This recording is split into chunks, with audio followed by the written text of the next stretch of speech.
At about 6 o'clock in the morning,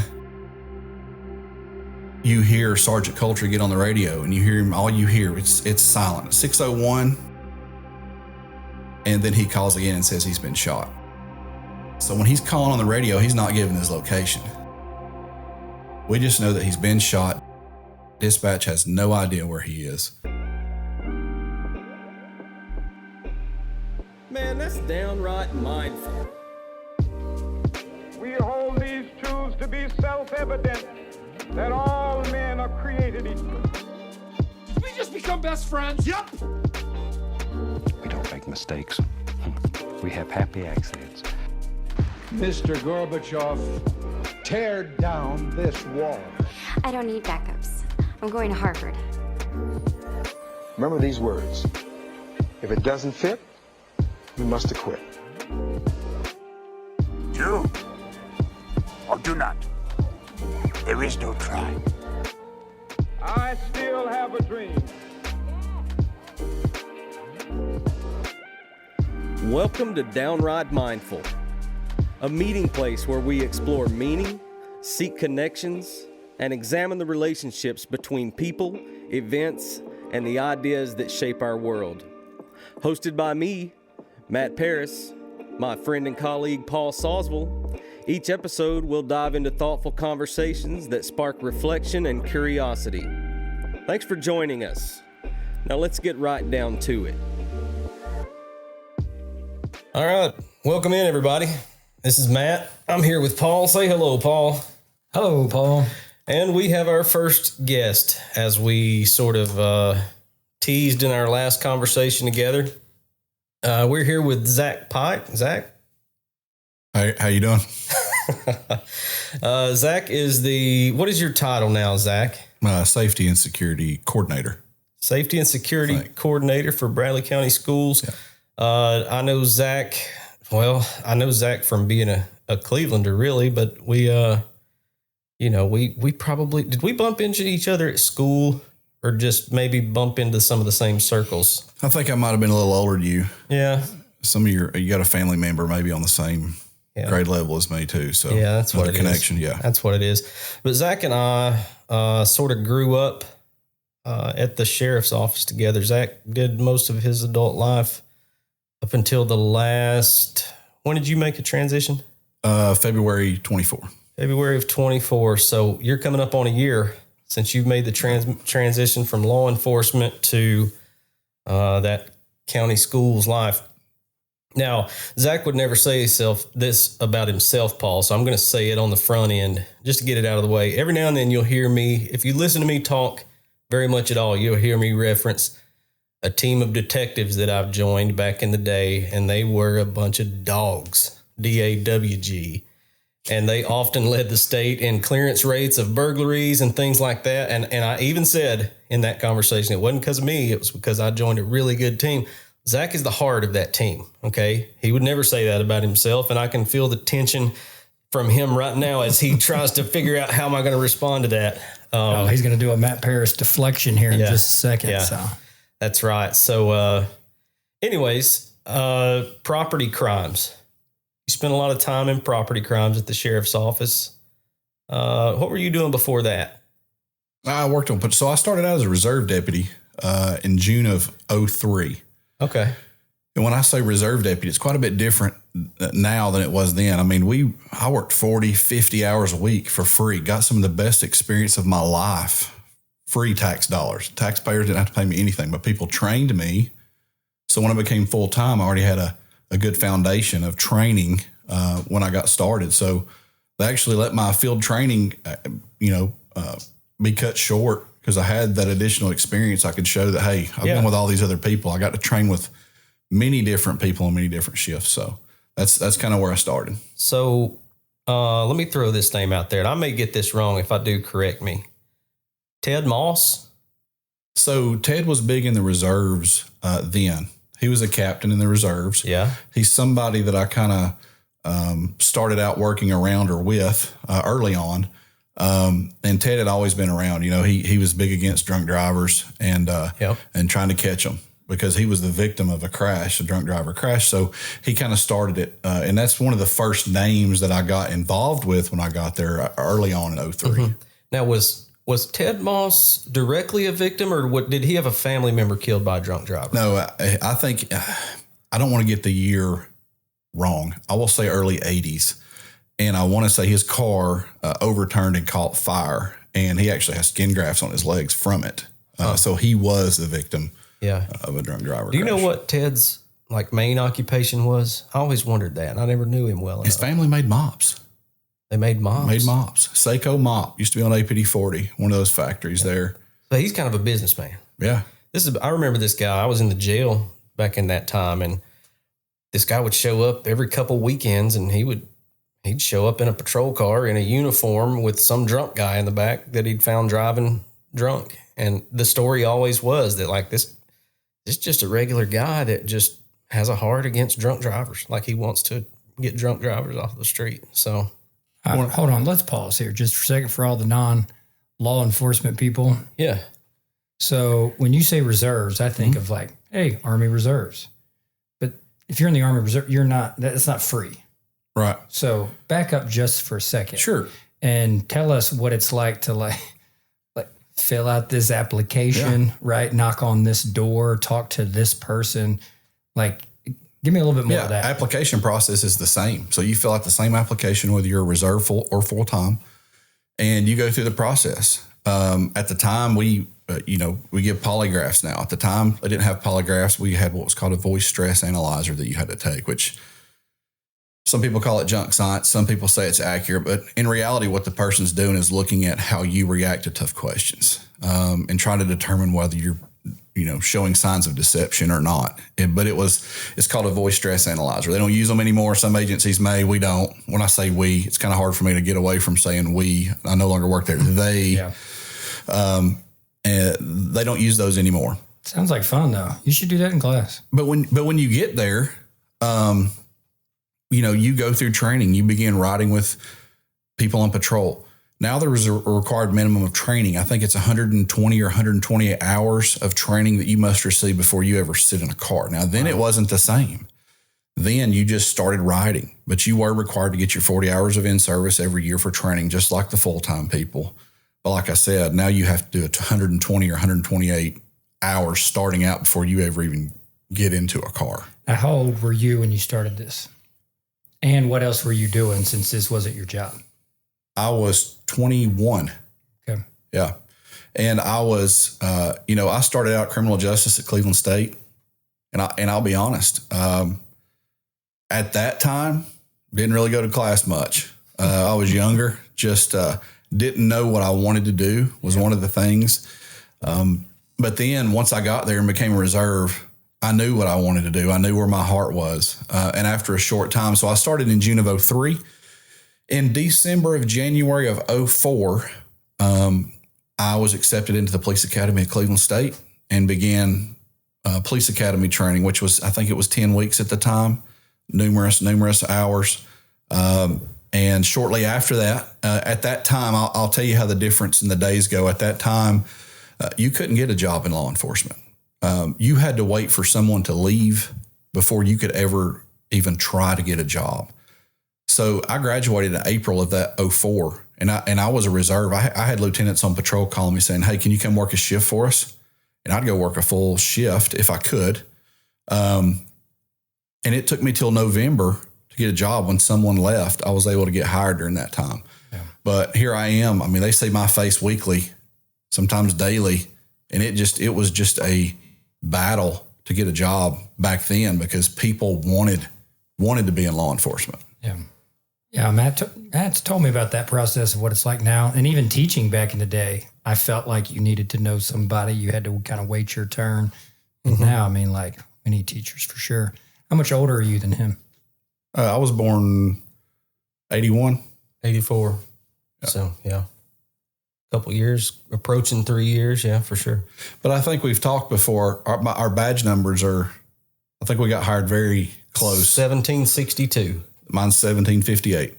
There you go. That's how close we were. Is that a literal number? Yeah. That's a literal number, yeah. Like 1,700. That's four people in between he and I. Yeah. No, 4. Is that not what I said? You said 1762, 1750. There's 4 people. I thought you said 400. I'm sorry. No, 4. I'm trying to get to like, does that mean like 1,000 people? Like the first person was a 1, 2, 3, or is No, there at some point during the 90s, and I want to say it was the mid 90s. Dan Gilly was the sheriff at the time who hired me, and I think he hired Matt as well. That's right. He restarted them at 1,400. So sometime during the mid 90s, he was 1,400. And you still have a lot of those 1,400 people still around. There's not many, but there's still a few of those people with that. So if you hear the 1,400 badge number, you know that they've been there probably since the mid 90s. Who would that be? You got any names off the top of your head? Yeah, Brian Quinn. Jerry Rogers, Jerry Quinn. Rogers. Those guys are still in it. They're still doing it at a high level, doing it well. And there's others. That's just the first 2 kind of come to my head because I've had conversations about them being in the 1,400 badge numbers before. Yeah. Now, one thing I will tell you, right along during that time, and here's a good example. Our friend Mitch Rowe, he got hired in the jail about a year before I did. And his badge number's like mid 1,500s, I think, or maybe mid 1,600s. But I was hired in November of 2004. In August of 2004, they opened that new jail facility down there and hired like 50 people. So those badge numbers jumped a lot right there. Yeah, from like May to August, they started doing a huge hiring. So I think they initially hired like 92-ish, 72 to 92 people, somewhere in there. It was a bunch. So badge numbers jumped. And badge numbers went slow, issued them slow. And I wish we were going to be talking about badge numbers because if I were to call and find out where the badge numbers are now, I bet you they're in the 2,900s. And, it took a long time to go, like I'm 1758. Then it would take a long time to go to 1858. But now they're up in the 2,900s. And if you look at the years, the turnover has just elevated. So, yeah. And part of what attributes to that is, the stack of applications or the stack of resumes that used to sit on these people's desks has just shrunk so much. I can remember from the time I knew that they were going to hire me, like I knew it. I was told they're going to hire me. From that time until when I actually walked in the door, 6 months. 6 months. What'd you do for 6 months? I worked. I just kept doing what I was doing, just waiting. Well, now, and I'm going to go ahead and throw this in here because, it's just something that comes to my mind is I kept working as a reserve. I kept working. I thought, they're going to hire me. They're going to hire me. So my dad, one of those things where we always think when we're young, the dad really don't know much, but now we know that he knew everything, right? So my dad was like, "I'm not going to hire you as long as you're working for free, son." And I'm like, "No, they'll see my loyalty. They'll see my work ethic. They'll hire me. They're not going to hire you as long as you're working for free, son." So whether it was just by chance or whether it was my dad really, knowing what the truth was, like I said, I got hired November 1st. In October, 1st of October, I applied to the Cleveland Police Department, the crosstown agency. Yeah. Knew some people there. One of the guys that was over the hiring was familiar with me in the police academy. They knew I was a reserve. They let me skip like the first 2 phases of the hiring process, passed their physical agility test. And I will tell you, I was much better shape in 2004 straight out of the police academy than I am now, but passed their physical agility test. And they called me and said, "We're going to let you pass these first 2 steps. We're going to take you to the second panel interview," which there was just going to be one panel interview and then they were going to make a decision. And I get off the phone and it wasn't maybe a couple of days later, and I get called from the captain of patrol at the time, which just so happens to be Matt's former colleague at the other high school, criminal justice, Greg Kersey, calls me. He says, "Hey, you got a meeting Friday." He said, I don't have the authority to hire you, but you need to read between the lines. Well, I knew that you always had to have a meeting with the sheriff before you get hired. So I was in a predicament. I was like, here we go. Did they know that I applied and now they're hiring me, or did this just work out this way? And I walked in the day of my meeting with the sheriff, and I walked over to the chief deputy's office, which was Bill Dyer at the time. And I walked in and he said, "Hey, you applied at the police department?" I said, yes, sir. He said, well, they were getting ready to hire you. And I thought, man, if I'd have known this is what it took, and like I said, I know that I don't have a clue that had anything to do with it, but it sure made Dad's wisdom look, some gold at that point. You, now you may have already said this, and I may have been wandering off in La La Land, but you're through the academy by now. Yes. So I had been out of the academy, and that day, it was the day before Halloween or Halloween. Mm-hmm. And then I started a couple of days later. So I'd been out of the academy since April. So it'd been how many months that is. So your official hire date was November 1st. November 1st. Mine was November 15th, 2004. Yeah. You hired into patrol. I hired into corrections. Yeah. There you go. Who, heck, since we're naming names, who was your maybe lieutenant, sergeant? What team were you on when you first came in?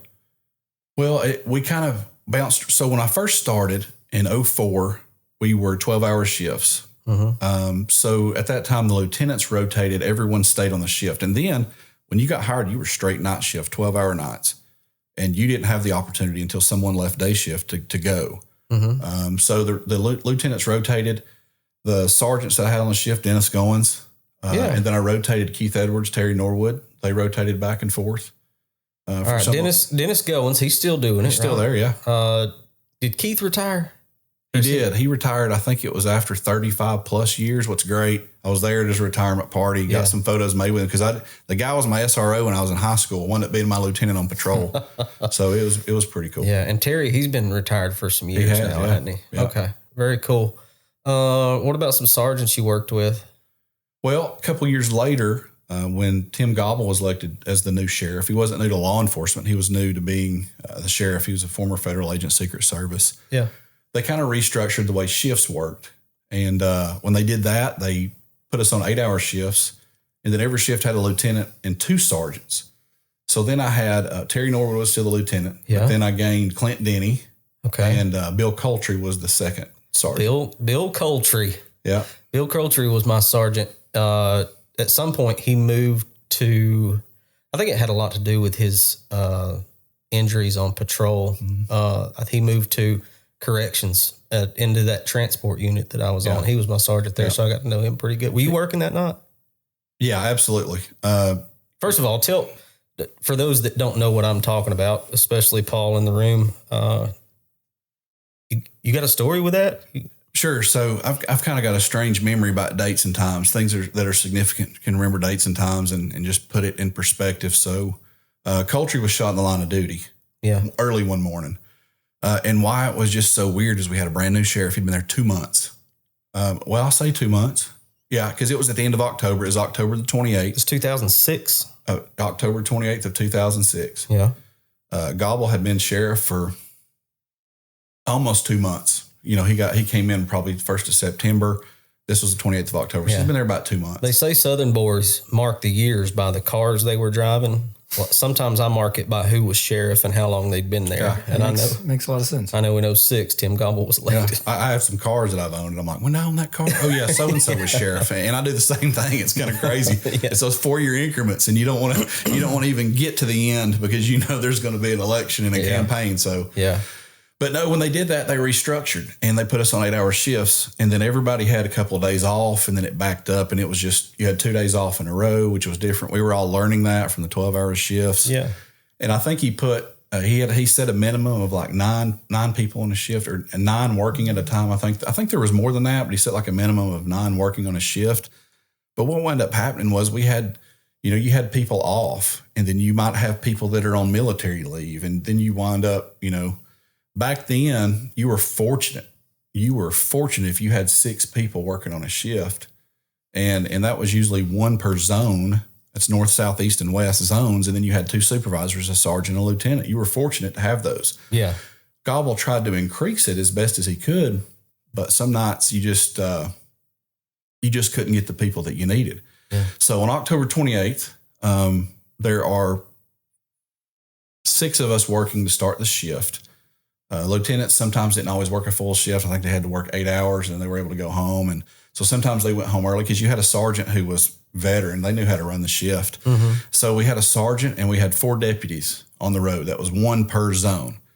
So if you're not familiar, back then, the north zone I had from Upper River Road all the way to Meigs County, the whole northern half was mine. So you go to a call there, you're going to be waiting quite a bit. But we were pretty good about backing each other up. If a call came out, we would be going that way. But then that left the other part of the county. Now it's way better now. Way, we have much stronger resources now in each zone. But then that night, that's the way it was. We had someone on military leave. We had a couple of people that were normally off. Mm-hmm. The other sergeant was off. So that night we had a sergeant, 4 deputies. So when I was still there were 2 of us of those 4 still working there. The other 2 no longer work there. One's still in law enforcement. One I still talk to, but he's not in law enforcement. And at about 6 o'clock in the morning, you hear Sergeant Coultry get on the radio, and you hear him. All you hear, it's silent. At 6:01, we're easing our way to come back to the station at 6:45. You're really watching traffic. There's not a whole lot of calls. You're making sure people aren't just flying to work at that time. But there's still at 6 o'clock, there's not a whole lot of traffic. So at about 6:01, like I said, I'm crazy with times, but at about 6:01, you hear him get on the radio. And then he calls again and says he's been shot. So at the time, we had cars that have MDTs with GPS that tell where people are. But now everyone has that in their car. Then not everyone did. So only 2 or 3 of us on my shift had it. Well, my car was in the shop. I was driving a reserve car. What I mean by that is it's a car that's like stripped down, gets you through the night, doesn't have MDTs or mobile data terminals that are the laptop. So we only had, out of the 4 of us, we only had 1 of us with that. So when he's calling on the radio, he's not giving his location. So for about 40 seconds, we don't know where he is. We just know that he's been shot. Dispatch has no idea where he is. And then finally, a guy named Derek Seifert, which I think he's still in law enforcement, had a trainee with him. So he had someone in field training who was brand new that was actually driving. And he said, "Get out." He said, so he jumped in the driver's seat because we had to try to figure out where he was. But before Seifert jumped out, he pinpointed him on the GPS in his car. Like I said, he was the only one with the mobile data terminal, and determined it was Taylor's Market on APD 40. So Taylor's Market. It's no longer Taylor's Market. Okay. It was at the time because the original owner was a guy named Jim Taylor. Well, the good thing is Taylor's Market was the place we all went to. I mean, he was a reserve deputy like I was starting out. He was a reserve deputy that owned it. So we like to frequent there because he's one of us. You're not in law enforcement. Sometimes you pull up to a parking lot, there's 20 cars there. I'm not going in. I might go to the one that's got 1 car, especially if it's early in the morning. You just want to get in and get out. You probably got calls and paperwork. Do you know where Taylor's Market is, Paul? Mm-hmm. This is a gas station. It's about halfway between 64 Highway and McGrady. Yes. Right next to the fire hall. You know where Food City is on APD 40? Yep. Okay, if you're coming towards 64 from Food City, there's a gas station on your right. That's Taylor's Market, right next to the Applegate Inn. Yep. Keep going, Zach. It's now a Harry's. At the time, but it was... No, I know exactly. If you said Harry's right now on APD 40, most people, the older people over there, where's that? You say Taylor's Market? There's a fire hall right there. If you say Applegate. Yeah. There you go. 5-star resort. 5-star, yeah. And there's a fire hall right there. We knew a buddy there for a little while. So. Yeah. Which plays an important role in a second, that being close. But we hear him on the radio, and he calls it, he's been shot. Then Seifert calls out, Taylor's Market. Well, it was strange because I've told you how big that zone is in the north, and you got that same zone that's that big in the south. And you got that same zone, which is not quite as big in the east, but has more crime. And then you have one over in the west, same way, very large. Let me pause you just for a second. Yeah. Just a current day concern. So these 4 zones, like how many, like right this very second, how many are out on patrol right this second? I would say more than 10. So that night you're talking about, that morning you're talking about 4. Yeah. And like right this second, there's at least 10. Yeah. Oof. Okay. Yeah. I mean, that just sets a little fuller context of just like what this job really is, who's with you, who's got your back, how quick they can be there. Yeah. And I mean, and I hear the stories from the people that were there when I was there saying, I remember a night we had one in the north, one in the south, and you went to work. So it has changed as far as getting the people. We're talking 331 square miles. 331 square miles. Yeah. Now there's city police also. You got some city police within the city limits, but to cover those outer reaches, man, that's And Taylor's Market isn't an area where it's pretty close to the city limits. Like one side of the road might be in the city, one side of the road's in the county. And when these type of events happen, we're one. I mean, they're coming with us. That's the way. And they did, as we'll get to in a second. But it was very strange, as I told you how big those zones are. And it was 6:01. All four of us were on scene within 2.5 minutes. Now, I don't know if we were just that close or we were just driving that fast, because that reserve car, and I'm telling you, by the time I got there, all I could smell was brakes as I pull in, because at the time the guy's still close. We're just worried about getting to Bill. So yeah, who's parked right in front of the store. So we didn't want to park there. So we're pulling up to the side. There's another building to the left. And when we get there, the firefighters from the fire hall, actually, some of them ran over. One guy grabbed the truck, 2 others ran over. You're talking about people running into a shooting that weren't armed and just ran to it. So three of whom I still know. One of them's a very close friend of mine, very, very long time friend. And they got there. And it was a very strange situation. I don't know that it would ever play out the way it did.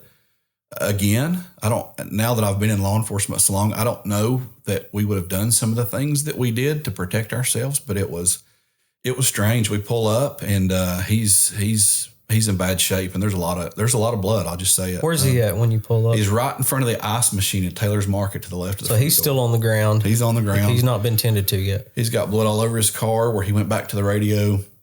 He actually gained cover from the ice machine. The ice machine stopped. When I say ice machine, you go in and pay, get a couple bags. Yeah. Come out and open the door. The ice machine stopped probably, some of the forensics people could tell you, because I didn't work I was new at the time, and it stopped numerous rounds from striking him, because he was shot multiple times. Yeah. Vest stopped one that would have probably killed him. Now, do you want to kind of enlighten us on the actual story? Do you want me to tell part of that story, like just to bring Paul and the listeners in on what actually happened to Bill? It doesn't matter. We can, whichever way. We can just, you start if you want. I can kick in or whatever. Okay, so I was coming to work over at the Bradley County Jail at this time. I ended up booking this individual. But he's a mental health patient. Which I didn't know that, by the way. Yeah, I was there. I booked him. He's out there, man. Anyways, this is a lot of hindsight and a lot of his words that kind of spell the first part of this story. But he had made the decision that he was going to go and find a police officer and shoot him. He didn't, it's unclear to me now whether he wanted to live through that or not. But he's driving down APD 40 and he sees a patrol car pass him. He goes down and makes a U. Bill's pulling into Taylor's Market. Now, a lot of this is Bill's words too, because like I said, I've been in a car and rode a lot of miles with Bill Coultry. God rest his soul. He later on passed from unrelated stuff. I would have to check the day, because I was thinking of this a couple of days ago. I actually looked it up probably long before, 2 weeks ago. Yeah. It's almost probably 2 years to close to today that he's been passed. So yeah. Wow. But, Bill was going to get a cup of coffee. I mean, it's 6 o'clock in the morning. There's about to be a shift change happen. There's not a lot going on at 6 o'clock in the morning in October in Bradley County. The crazies kind of go to bed with the weather. You learn that when you're on patrol. Anyways, that wasn't true this morning. But he turns around and he follows Bill into the parking lot. Now, Bill would also tell you there was a man and his son there, probably 10, 12 years old. They're pulling a fishing boat and they're going to hit the water. Is that right? Well, that's kind of another situation that kind of relates to me as well outside of the shooting. Yeah. They weren't pulling a boat. No. And the kid was probably 8 or 9, and I could verify it because the kid just so happens to be my cousin, by the way. Oh, I didn't know that. Not the gentleman who was driving the truck, but the boy. That was actually my cousin's son and her husband at the time. Yeah. And they were going to a Boy Scout event. I think he was in his Boy Scout uniform. Okay. And they pull up in the middle of this when this gentleman is shooting at Coultry, and Coultry, is getting them out of the way before he's even concerned about getting himself out of the way. So, those two ran out to a ditch and got cover. And at this point, there's bullets flying back and forth. There's bullets flying from the direction of Applegate Inn, and there's bullets flying back towards Applegate Inn. So it was a shootout for a very brief time. Now, as we're arriving, the shootout has just ended.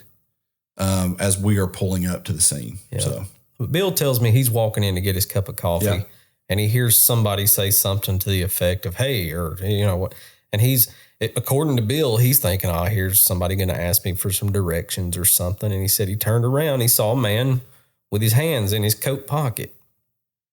And at some point, it took him a second, but he realizes he hears shots, and he's disoriented. He don't know because this man's shooting through his coat pocket. Never took his hands out of his pockets. So it took him a second. And I think there was even a point where the little boy was either coming in or coming to seek Bill's attention or something, not knowing that he's in the middle. And they were going inside. I mean, they were parked. So if you can picture the front of a gas station, you got the front two doors that you go in. Bill's car's to the left. Their black Dodge pickup was to the right of those doors. And there's only maybe 15, 20 feet tops in between the two vehicles. Yeah. And then the suspect's vehicle's parked behind the black truck, which he was in a red Ford Ranger. He's parked behind the black truck closer to the Applegate inside. And so they're in the middle. The black Dodge with those two, with the man and my little cousin in it, they're in the middle as this is going on. And luckily they were able to get out of the way. So, and I just want to add that this gentleman, as they learned later through investigators' interviews, had been looking for a law enforcement officer all evening. He had some trouble with another agency in the area who he didn't feel like he was getting what he needed. And this is no shame on them. This is not anybody's fault except the gentleman who chose to make this decision. But he was looking for an officer from anywhere. And I just don't think he knew. I think he was, at this point, he was mad at all law enforcement. And he was just looking for one all night. And that was the first one that he found, and he followed him to the store as he pulled up. So he hadn't even made it into the front door when the shooting started happening. And like I said, they were pretty close, but and how we found out that the shooting was from the jacket, we later on, so at first we didn't know the shooting occurred for him not taking his hands out. But as we see Bill laying there, and I just want to go back, as we see there, a lot of blood, the firefighters are tending to him while we're waiting on an ambulance to get there. And like I said, some of the decisions that we made, but we didn't have a choice. We didn't know where the shooter was. When we first pull up, we don't know where the shooter is. We just know our sergeant's on the ground and he's in bad shape. Firefighters are working on him. And we were out of people. There was 4 of us. We want to go find the bad guy at this point because we can't help. Firefighters are doing their job. We actually handed Bill's gun to one of those firefighters and says, if the guy comes back over here, do what you got to do. We got to go find him. So we handed Bill's gun to a firefighter who we trusted. It wasn't just regular Joe Blow. Mm-hmm. And I don't really want to say his name on here, but we handed it to one of the firefighters and we said, you're going to have to hold security while we go look. And we start looking all around. We're looking around the store. Like I said, the gentleman that owned the store was also reserved. He comes out and he helps us. He's armed. He was always armed at the store. He comes out and helps us. And then Cleveland PD showing up, and then a call comes into 911. And they say the suspect is walking on APD 40, which is 500,000 yards where we are, back towards McGrady, back towards Food City, the new KFC. Mm-hmm. I call it new KFC, but there wasn't a KFC there at the time. Yeah. And they say he's walking there. New. That KFC? Yeah. Well, I know it wasn't there at the time, but we still call it new 25 years later. Yeah. And we jumped in cars. First car I jumped in was a Cleveland PD car. It was LeBron Inslee. He still works part-time over in the courts. Yeah. I jumped in the passenger seat of LeBron's car. I'll never forget it. He had books stacked up in his passenger seat. He wasn't planning on anybody riding, but I had to catch a ride because we had to get down there quick. And I remember getting in his car, sitting up on that pile of books, and my head was jammed up in the roof, and we're flying, and we're going the wrong way down APD 40. To a guy who just shot a We're in the officer. emergency lane going down the wrong way of APD 40 because it's one of those circumstances where we got to get the guy before he does something else. To our benefit, what we didn't know, Cleveland PD had the road blocked above us, so we had no traffic. That was one thing we didn't know at the time. We jump in, we go. Cleveland PD's got the traffic blocked, and we find the gentleman walking along the road. Now, at this point, we didn't know if he's armed. Traffic was stopped all around us, and we get out, and the gentleman is just walking. He's just walking. We get out to him. One of my fellow deputies just tackles him. we tackle the guy and we put him into cuffs and we start patting him down. And as we're going through his jacket pockets and I stick my hand into his jacket pocket, my hand went all the way through. By the time we didn't know he had shot from his pocket. Yeah, you don't know this. But now it makes sense. Yeah. When they found out he had shot from his pocket without even taking the gun out. But the gunfire had created holes, obviously, through the fabric, and my hand went all the way through. Did he resist at all? Did he say anything to y'all? He did. Yeah. He said that he was walking to the jail to turn himself in. Huh. Which still had guns on him? Was not armed at all. And so we took him into custody. He said he was walking to the jail to turn himself in. Very significant part of that is you think if someone is walking to turn themselves in, that they would know the difference between right and wrong. Guy went to a trial and was found not guilty by reason of insanity. Was he placed somewhere else? He was. He went to a facility.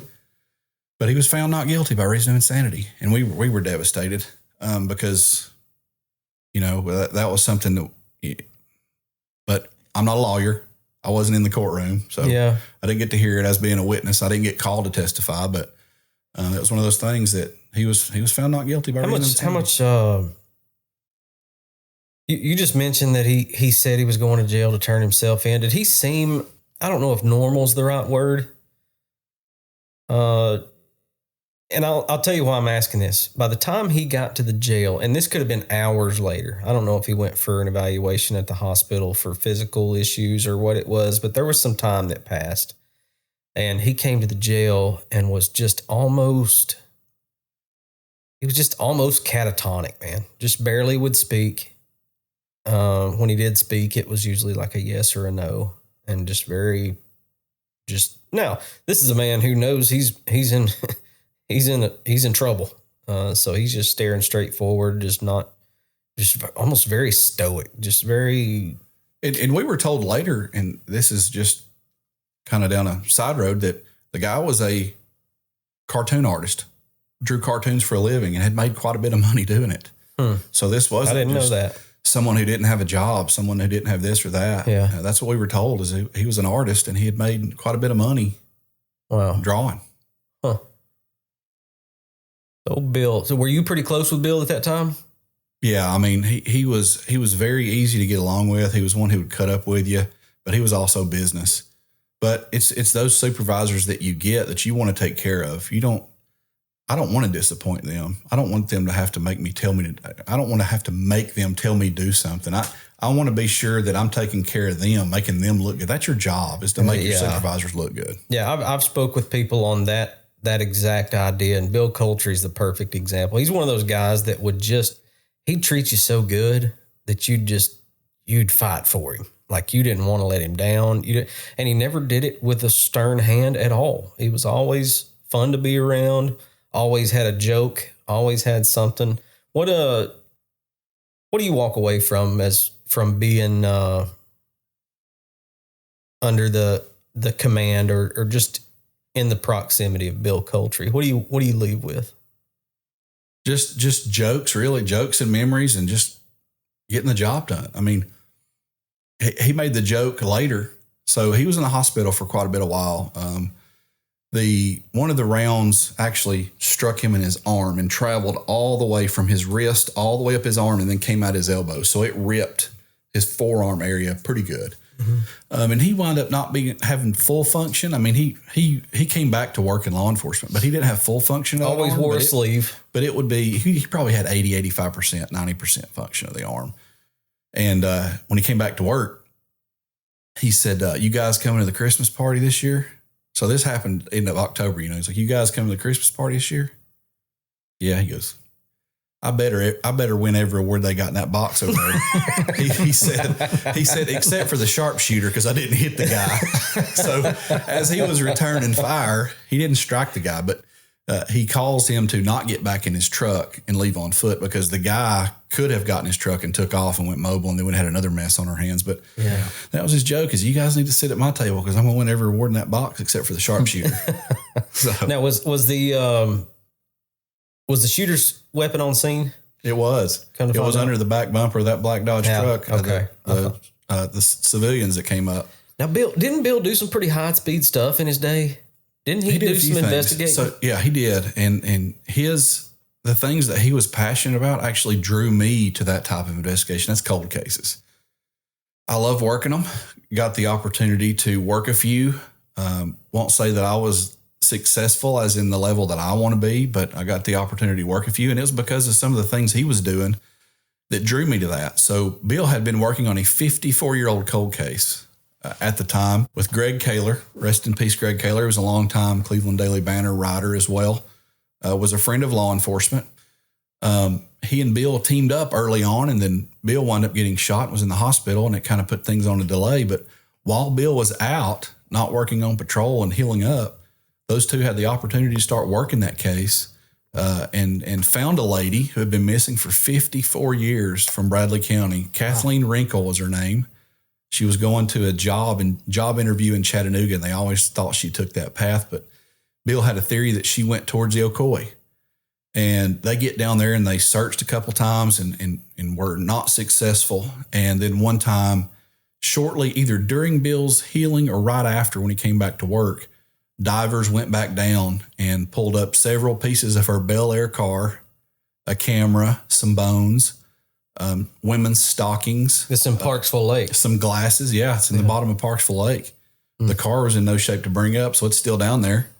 But they brought up enough stuff, did some testing. Our forensics at the sheriff's office partnered with some people to get those bones tested. They still have some of them over there, if not all of them. Yeah. But they were able to determine through a relative of Kathleen Wrinkle's DNA that those bones belonged to her.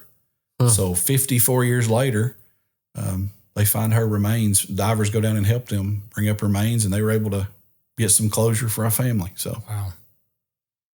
And it was during that time that I was like, man, this is awesome. I mean, you're thinking this is 04. This is 06. 2 years later, I get into criminal investigations. And as soon as I get over there, I mean, that's, I work property crimes most of the time, unless I was on call. If I was on call, then you had to work whatever came in. Mm-hmm. Person's crime detective would help you if it's something extremely major. But if it were some of your other person's crimes, you worked them as they came in. But on the side, I like to dabble in cold cases, and it came from, this Kathleen Wrinkle case was one that really just, the good that came from Bill getting shot, I guess you could say, was something good. I mean, he solves his case. He was so excited about it, him and Greg Kaler both. And it was just, I was excited for him, but that passion started seeing the results of that and made me want to start looking into those cases. And then I had the opportunity to work a few, but that's definitely where the passion started for cold cases, was from Coultry. Now, I know, obviously, the Marsha Brantley case, you played a big part in that second round of that.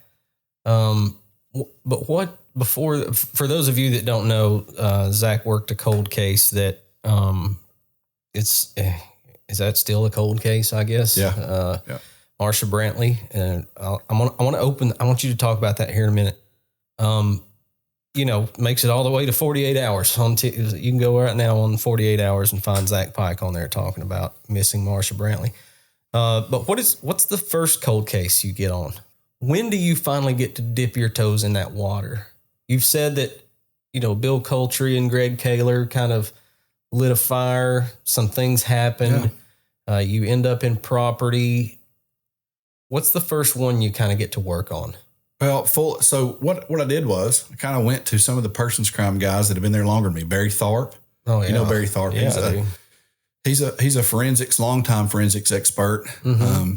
I wish I got to work with him so much longer than I did, but he taught me a few things in the short time that I was able to work with him. And I just kind of went to him and kind of went to David Shoemaker, who was sergeant at the time. And I said, hey, you care if I start looking at some of these cold cases on the side? I mean, I didn't care to do it at home. I wanted to work these things, just because, not to say that I'm better than anyone, but a second set of eyes or third or fourth set may have a different perspective. Same as if I miss something.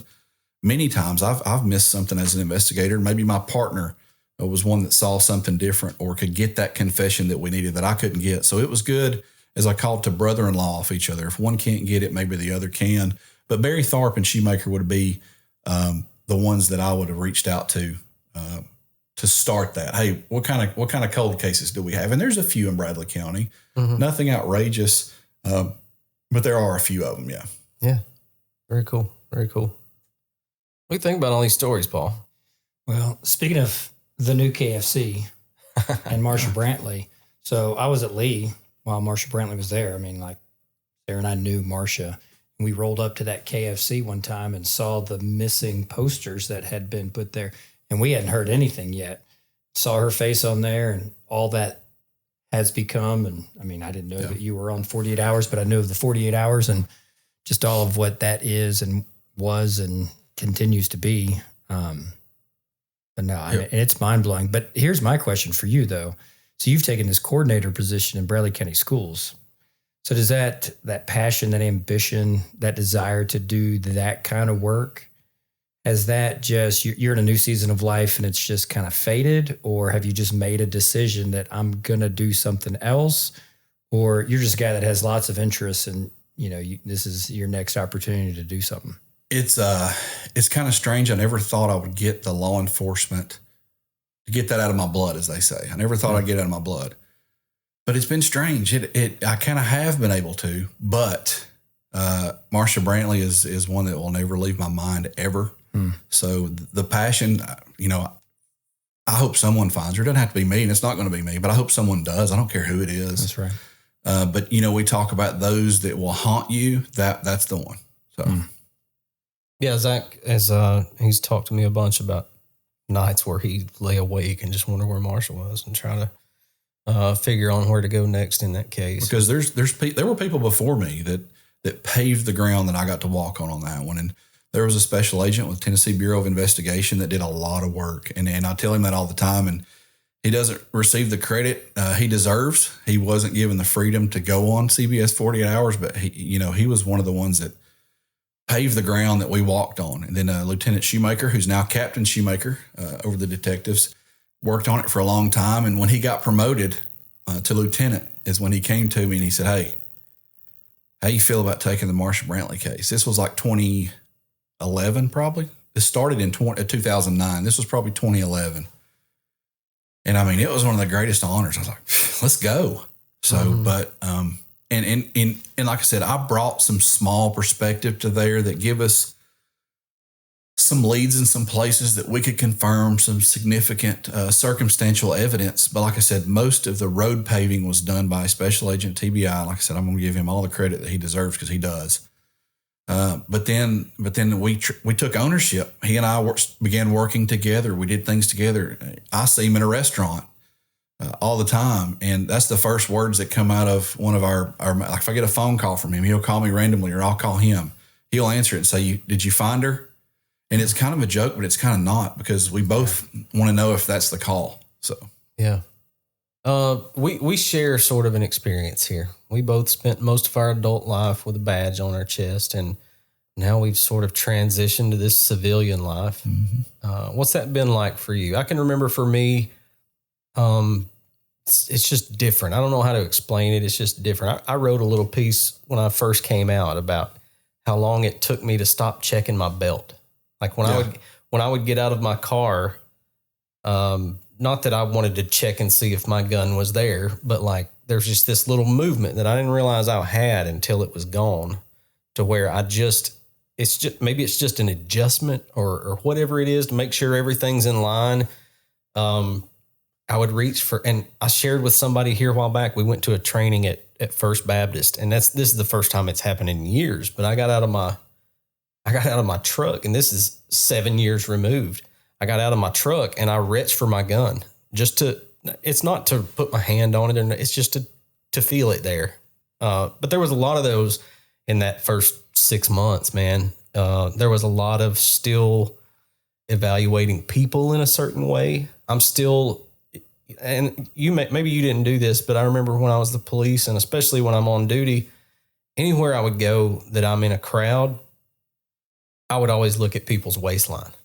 You know what I'm saying? Because someone who's carrying has a little bit different waistline. It doesn't always shout at you, but it's something. But I didn't realize how much of a habit that was until I'm walking around a high school and I'm walking down the hall and just catch myself looking at people's waistlines.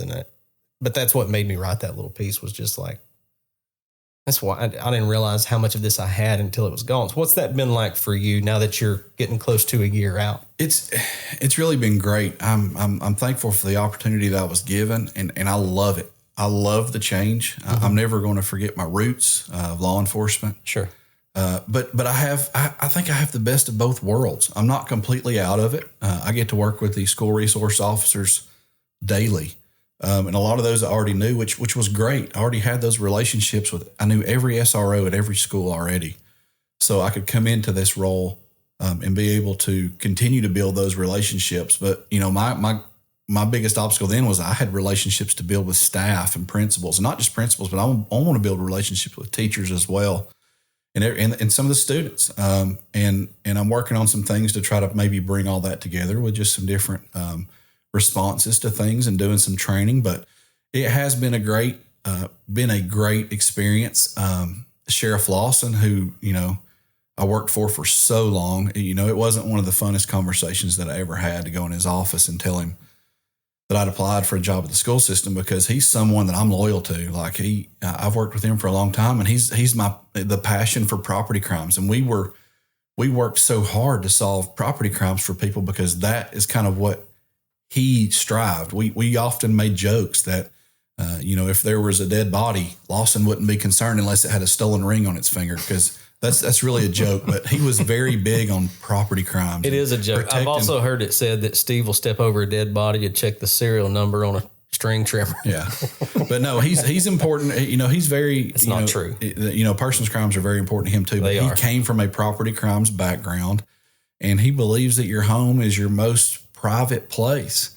And he thinks that needs to be protected. So that kind of came to us as we began working cases. And that's why property crimes I really loved, and we strived.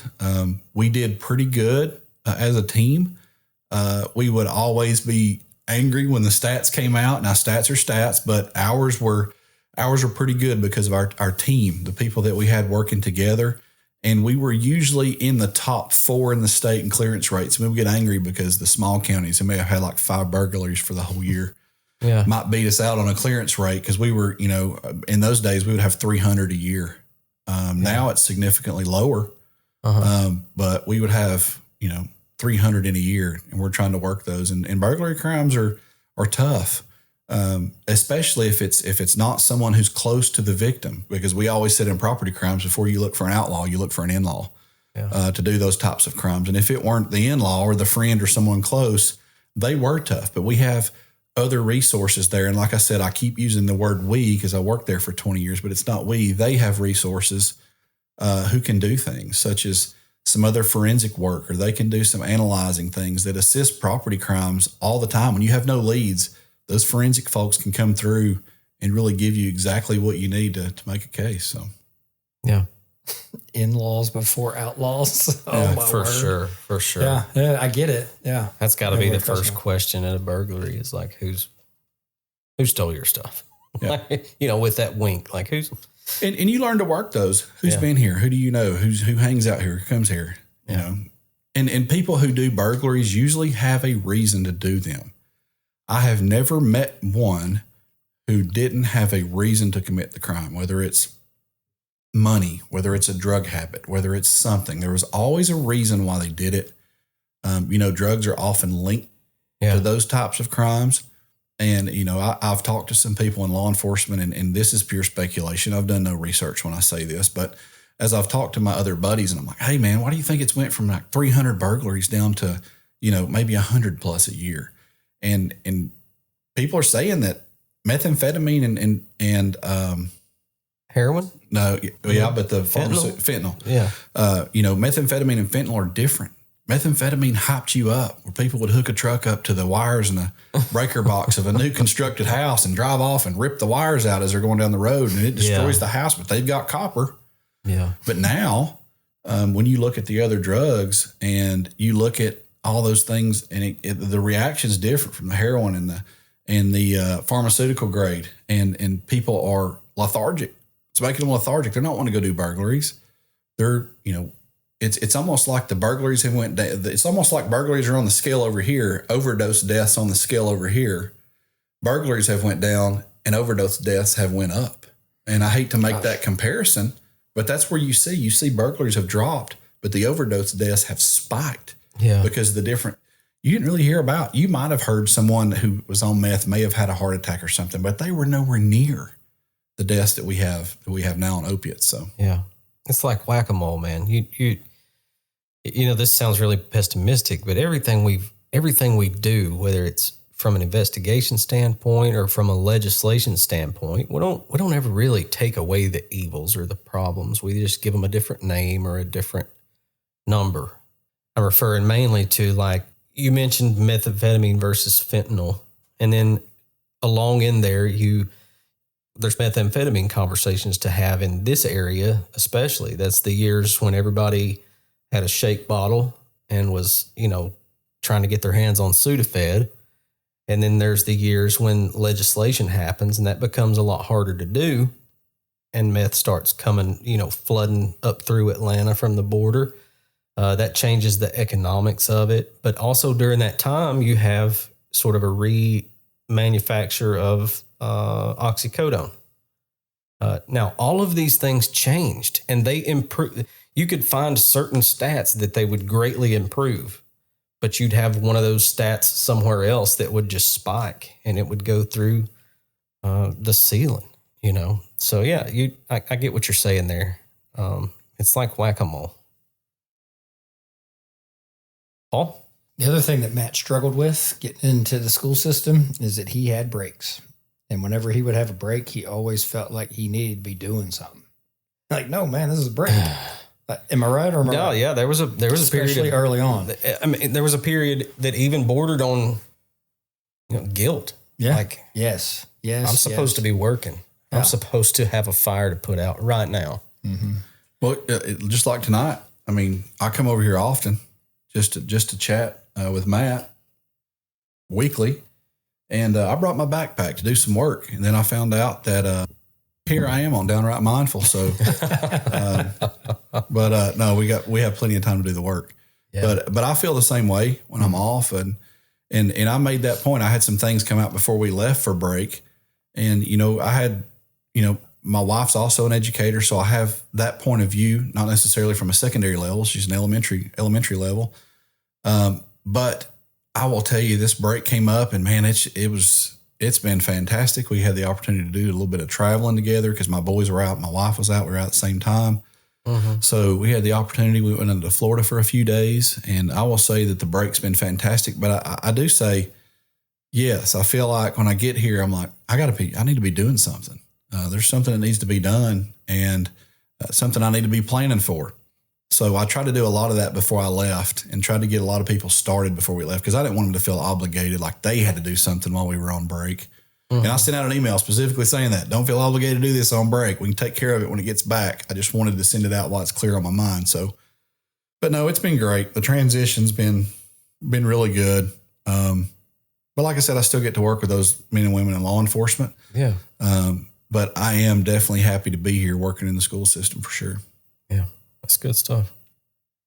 Good stuff, man. I appreciate you being willing to jump on the mic with us here and tell a couple stories. Those are good stories too. Bill Coultry, those days. Hey, selfishly, as one of our most faithful listeners, give us a report card real quick. What are you hearing that you want more of? I like the scattered stuff. Like good, because that's our strength. I'm serious. I'm always listening. And when it's just scattered and you guys just get in here and talk, I mean, so much comes from the side conversations that I hear from you guys. And I haven't known Paul as long as I've known you, but as soon as I met Paul, I was like, I like that guy. Yeah. I mean, I could, the first night we met, I mean, I could have talked to you all night. Yeah, that's right. You took me into your classroom and I felt like I was in a history museum. I was like, this is good, because I've always said if I went to win law enforcement, and definitely now that I've had my first Christmas break, I think I'd have been a history teacher, because I love history. Yeah. And so I went in your classroom first night we met, and I was like, man, this is awesome. And I thought you were great as well. I think we could have talked all night, but I think you guys do an excellent job. And I've told Matt often, listening is something that I need to work on. And when you guys are talking, I just get to listen. Yeah. And that's what I like about it. I'm driving down the road, listen. Sometimes I'll listen to them 2 times in a row.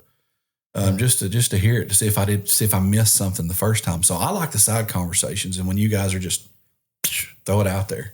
Yeah. That's awesome, man. Well, that was our appreciate you. intent from the beginning. Yeah, for sure. Yeah. Appreciate the feedback. Yeah. We're still just pressing record, man. Not a lot of structure. Not a lot. And I will say I do like the life stories too. Both of your life stories that you've told, both of you. Coming up, and you talk about Larry Carpenter. I've known him since I was a teenager. Me and Zach kind of grew up, knew each other through high school, middle school. Hearing that, and just somebody that I knew, somebody who was important to you, is pretty cool connection. So Yeah. Very cool. Thanks again, man. I appreciate you.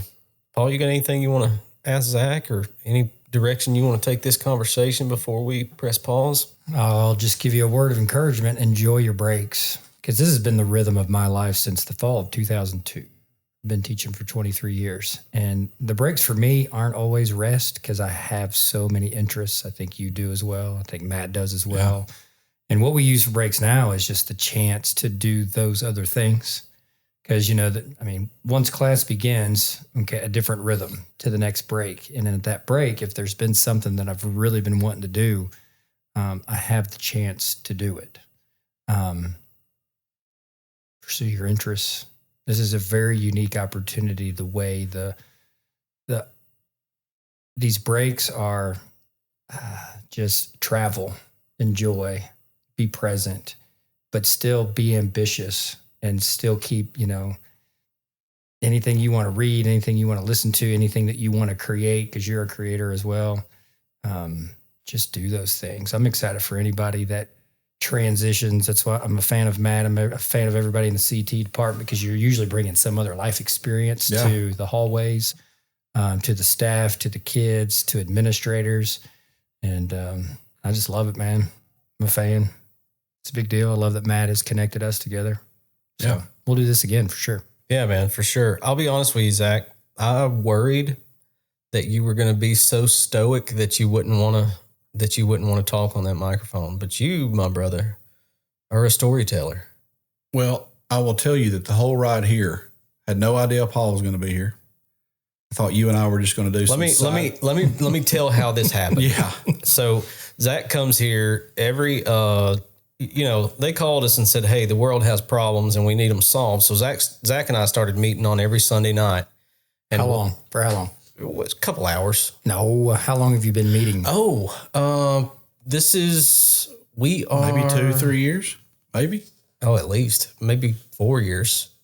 I would say 4 years. We started out. It was just sporadic early on, and then we just made it every Sunday. I would say the last 2.5 years, 3 maybe. And how many of the world's problems have you solved? It's a bunch. We don't have a number on it just yet, but it's a bunch. Anyways, so I sent Zach that weekly text, and it's always, you coming up? And he'll say, yeah. So we did that, and I said, first of all, a story from patrol.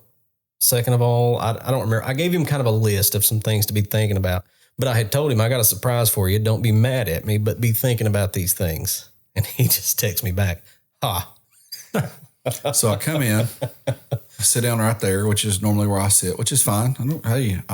That's your seat too when you're here, Paul. And Matt starts rearranging this mic, and I'm on the phone handling some work stuff. And he's rearranging. I'm like, what's he doing? And I'm thinking, this is not going to be good.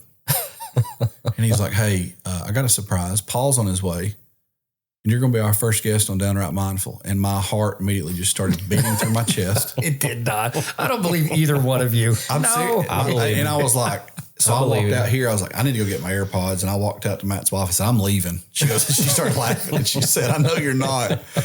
So that's how that came up. So this is so natural. This is so good. Yeah, man. It's just fun, man. Yeah, for sure. What we do. We'll have to have Zach back because as a friend of Zach's, I know that he has stories on stories on stories on stories, and I want to hear those. And at some point, let's make a commitment to this. Let's have him back at some point, and let's just not talk about police stuff. Let's just be dudes in the room. Now some police stuff will come up. That's fine. How about you guys just let me listen to you guys live? That's awesome. I mean, I get to hear you on my radio, but if I could see you.